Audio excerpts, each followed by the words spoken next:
Hello everyone, good morning, good afternoon if you are watching this in the afternoon. God is good and I hope all of you are well, doing well. We are home but we are not stuck in the home. We are safe at home. Praise the Lord. God is good, yeah? And as you have heard, Sunday morning when Pastor preached, he preached from Psalm 37 verse 4, saying, "Delight yourself in the Lord, and He will give you the desires of your heart." So friends, I just want to encourage and remind us once again to delight ourselves in the Lord during this time of lockdown that we have at home. We have so much of time, finding time to delight ourselves and to make God happy, to praise Him, to enjoy His presence. You know, once again, we need to remind ourselves that the Lord is in control of everything that goes on around us and around the world. God is in control and He is on the throne.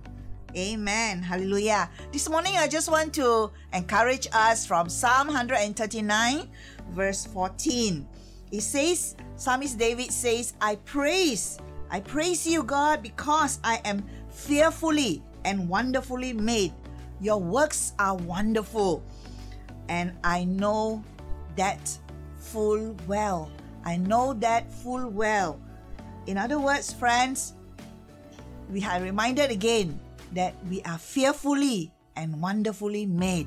When you woke up this morning and look at yourself in the mirror, you might have noticed that you have put on some weight, maybe you don't like what you see, or maybe you do, but remind yourself, I remind myself that we are fearfully and wonderfully made, that God is the one who has made us. He has put His love, His life, His very breath into us and formed us. Even the verse before that says, you know, He knitted us in our mother's womb. So the Lord cares for us. He took the time to make us. How marvelous are His works. So you are a marvelous work of God. You again are fearfully and wonderfully made. This alone should make your soul rejoice in the Lord and rejoice in God, your salvation. Know that you are fearfully and wonderfully made. So what a marvelous thing God is doing in your life and in my life. Praise Him.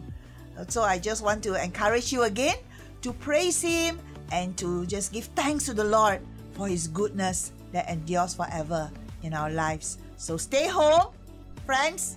Stay safe, not stuck, but be happy with your family, with your friends, and continue to use the gifts that God has given you, the talents that He has given you. Develop yourself and spend your time wisely at home. God bless you.